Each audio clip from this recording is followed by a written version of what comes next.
Bonjour, alors aujourd'hui dans cette vidéo je vais vous montrer comment je prépare les rations de Mocha pour un mois.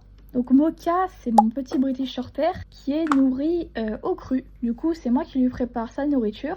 Je mets tout dans des petites boîtes et ça se garde pour un mois au congélateur. Donc cette boîte là elle va du coup être donnée pour 3 repas. Donc là je lui prépare son petit déjeuner et le reste de la ration va être donné tout au long de la journée. Donc c'est pas une recette que je suis au hasard, c'est quelque chose qui est personnalisé à Mocha. Je vous invite d'ailleurs à ne pas improviser de recettes, ça doit être fait de manière très encadrée, le mieux avec un nutritionniste félin, c'est ce que j'ai fait personnellement. Et je vous laisse avec la vidéo. On commence par des courgettes, c'est pour les fibres, on va les couper et on va les faire cuire. Alors en fait les courgettes, elles vont pouvoir apporter des fibres pour le chat et aussi apporter de l'eau. Donc c'est très utile notamment en été quand il fait chaud.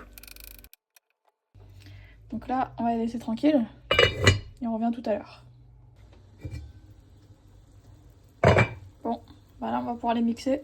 Elles sont cuites. On est en train de faire une purée de courgettes, ça va être beaucoup plus simple pour que Mocha les mange. Donc là on a notre purée, on va laisser refroidir. Comme ça après on va pouvoir les mettre dans les petites boîtes. Là c'est trop chaud, ça va pas être bon pour le congèle. En attendant on va s'occuper du bœuf. Donc ça c'est du bœuf type bourguignon. Et on va le couper. Mais avant ça on va le peser. C'est quoi ça? Alors le bœuf type bourguignon ça va apporter du coup déjà des protéines animales de bonne qualité. Du phosphore, du zinc, du fer. Ça va également apporter des vitamines du groupe B, notamment B12. Et un peu de gras, donc des calories. Donc voilà, on a nos morceaux. Ah, il y a Mocha qui fait Mocha là. Donc ça part au frigo, c'est parti. Tada. C'est une belle langue. Eh bien on va en couper...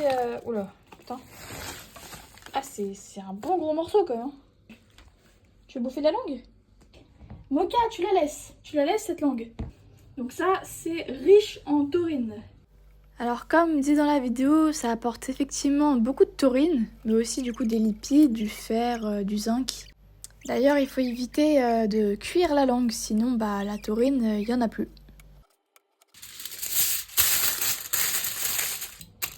Et voilà, ça part au frigo aussi. Ok, donc là, on est sur l'étape ultra importante, c'est les compléments alimentaires. Ok, donc là, on va juste ouvrir les petites gélules, donc ça se fait comme ça, on tourne. Hop. Et on retire la poudre. Alors en fait, les compléments alimentaires, ils vont être très importants pour avoir une recette très équilibrée. Mais putain, mais il est en train d'en avaler un là. Qu'est-ce que tu fous là? Mocha, tu les laisses. Non, tu les laisses. Putain, mais c'est un dragon lui. Donc ça, on va le laisser de côté pour l'instant. Et on va peser nos moules. Et on va le remettre au frais encore. C'est juste pour les peser. Nouveau personnage. Les sardines au naturel. Les sardines au naturel, donc elles sont riches en oméga 3, donc EPA et DHA, et aussi en vitamine D.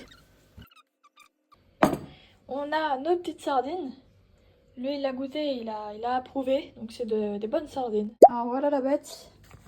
Un très beau morceau de foie de veau. Donc on va le peser. C'est parti. Donc là, on va les faire paner. Non, mais là, on va les mixer et c'est super appétant. Yeah. Tada! Regardez comme ça a l'air mignon. Allez.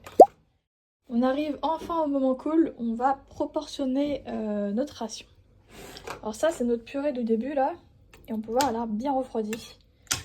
Je vais vous mettre en description le site internet de Colline, donc la nutritionniste, pour justement si vous voulez commander une recette. Voilà.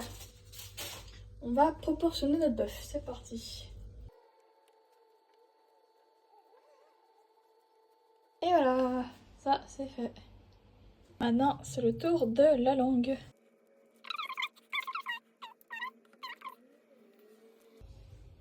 Voilà, donc la langue c'est fait. Hop, c'est au tour des petites sardines.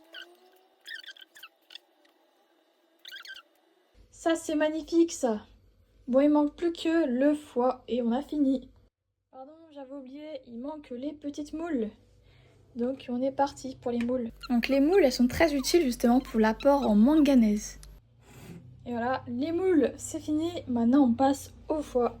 Alors le foie, donc lui, il est très riche en vitamine A, en vitamine B et en cuivre. Donc ici, il va être mélangé au complément alimentaire. Donc ça fait une sorte de bouillie d'organes. On peut rajouter de l'eau pour que ça soit plus liquide. Tada! Donc c'est magnifique. Et maintenant, on va mettre les couvercles et on va mettre ça au congèle.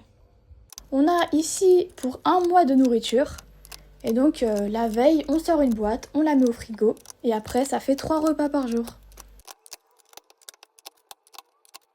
Et donc on va mettre ça au congèle et c'est fini. On est quelques jours plus tard et maintenant on s'occupe de la caille. C'est parti. On va commencer par les couper en 2. Comme ça. Donc on rentre ici à l'intérieur. Et on coupe. Bon, c'est un peu galère, mais voilà. Et ensuite, on fait de la pareille, mais de l'autre sens. Je sais pas si on voit. Et voilà, comme ça, on a 2 morceaux. La caille, c'est une source de lipides et aussi de calcium. C'est pour ça que justement, le chat va devoir manger les os. D'ailleurs, il faut surtout pas la cuire parce que là, les os, ils seront pas tendres, mais ils seront cassants. Et le chat risque fortement de se couper avec les os. Et voilà. Maintenant qu'elles sont coupées en 2, on va pouvoir les couper en 30. À préciser d'ailleurs que la caille, c'est un peu l'os charnu quand on commence la nourriture pour chat maison. C'est le plus simple. Ça n'a pas filmé, mais j'ai mis tout ça dans des sachets. Donc dans un sachet, il y a pour 1 semaine. Donc il y a 7 morceaux. Dans chaque sachet, il y en a 4. La vidéo est terminée. J'espère qu'elle a pu vous être utile. Donc c'est juste pour vous donner un exemple d'à quoi ça ressemble de nourrir un chat au cru. Et si ça vous a intéressé, je vous encourage à vous tourner vers un nutritionniste pour vous faire une recette adaptée à votre chat. Au revoir!